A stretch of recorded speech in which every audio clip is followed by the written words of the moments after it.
যে যত কথাই বলুক যে আফগানিস্তানের ঘরোয়া ক্রিকেট কাঠামো বাংলাদেশের চেয়ে ভালো, আর সেই কারণে আসলে আফগানিস্তান আন্তর্জাতিক ক্রিকেটে তরতর করে এগিয়ে যাচ্ছে, আমার সেটা আসলে মনে হয় না। আফগানিস্তানের এগিয়ে যাওয়ার অন্যতম কারণ হচ্ছে তারা তাদের ক্রিকেটারদেরকে আসলে টপ ফ্র্যাঞ্চাইজি ক্রিকেট টুর্নামেন্টগুলোতে রেগুলার খেলতে দিচ্ছে।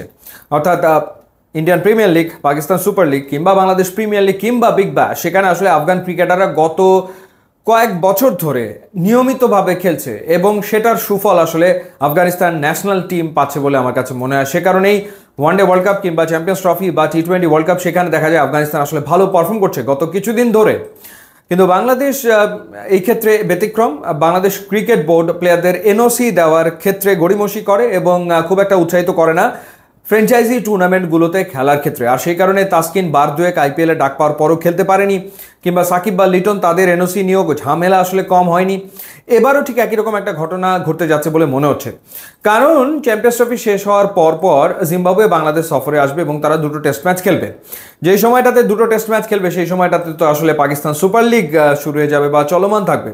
এখন পাকিস্তান সুপার লিগ যদি শুরু হয়ে যায়, সেখানে খেলার কথা রয়েছে লিটন কুমার দাস এবং একই সাথে নাহিদ রানা এবং রিশাদ হোসেনের। এই তিনজনের ভেতরে দুজন আবার টেস্টে খেলছেন, লিটন কুমার দাস এবং নাহিদ রানা।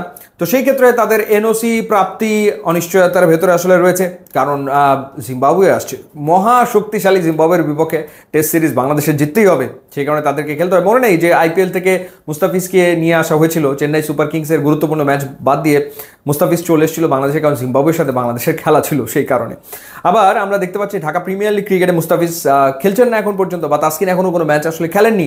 তারাও অপেক্ষায় আছেন যে তারা আসলে পুরো এনওসিটা পান কিনা, কারণ দুজনেরই কথা চলমান রয়েছে আইপিএল এর দলগুলোর সাথে। লখনৌ সুপার জায়ান্টস তারা তাসকিনের ব্যাপারে আগ্রহী, মুস্তাফিজের ব্যাপারে দুটো ফ্র্যাঞ্চাইজি আগ্রহ প্রকাশ করে রেখেছে এবং তারা আসলে ফুল সিজনের জন্য চায়। তারা আসলে ওরকম শুধুমাত্র কয়েক ম্যাচের জন্য আসলে চাইছে না, তারা চাইছে এই দুইজন যদি আইপিএলে খেলে তারা যেন ফুল সিজনের জন্য খেলে। এখন আইপিএলটা আবার এত লম্বা, অনেক লম্বা সময় ধরে চলবে। এখন এই দুইজনের ব্যাপারে যে ঘটনাটা ঘটছে সেটা হলো বাংলাদেশে পাকিস্তানে যাওয়ার কথা এবং পাকিস্তানে গিয়ে সেখানে ওয়ানডে এবং টি-20 খেলার কথা রয়েছে পাকিস্তানের বিপক্ষে। তো সেটা বাংলাদেশের জন্য খুবই গুরুত্বপূর্ণ সিরিজ। তো সেখানে যদি ওয়ানডে এবং টি-20 খেলতে হয়, সেই হোয়াইট বল ক্রিকেটে তাসকিনও রয়েছে, মুস্তাফিজও রয়েছে, দুজনই রয়েছে। সুতরাং সেই সময় তাদেরকে বাংলাদেশ ক্রিকেট বোর্ড ছাড়বে না, এটা তো আগে ভাগে আসলে বলে দেওয়া যায়। তো সেই ক্ষেত্রে দর কষাকষি হয়তো চলছে যে বিসিবি চাইছে ছুটি দিতে, কিন্তু সেটা আসলে পুরো সিজনের জন্য, অর্থাৎ পুরো আইপিএলের জন্য সেটা বোধহয় না। সেই কারণে ডিলটা আসলে কমপ্লিট এখন পর্যন্ত হয়নি, যতটুকু শুনলাম বিষয়টা অনেকটা এরকম। এবং বিসিবি থেকেও আসলে এই ব্যাপারে প্রকাশ্যে কিছু বলা হয়নি, তারা তো বলেইনি যে ক্রিকেটারদের আইপিএলে খেলার কোনো সম্ভাবনা রয়েছে বা তারা আসলে এনওসির জন্য আবেদন করেছে, সেই ব্যাপারে তারা আসলে কোনো কিছু বলেনি। কিন্তু যেটা শুনলাম সেটা হচ্ছে যে যেহেতু বাংলাদেশের পাকিস্তানের বিপক্ষে সিরিজ রয়েছে হোয়াইট বল ক্রিকেটে ওয়ানডে এবং টি-20, সেই কারণে তাসকিন এবং মুস্তাফিজকে আসলে পুরো আইপিএল সিজনের জন্য দেওয়া সম্ভব হবে না।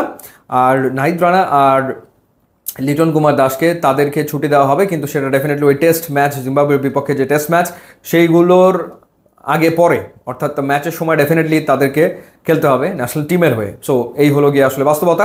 সো এই বাস্তবতায় দেখা যাক আমাদের ক্রিকেটারদের আসলে পাকিস্তান সুপার লিগ কিংবা ইন্ডিয়ান প্রিমিয়ার লিগ আদৌ খেলা হয় কিনা।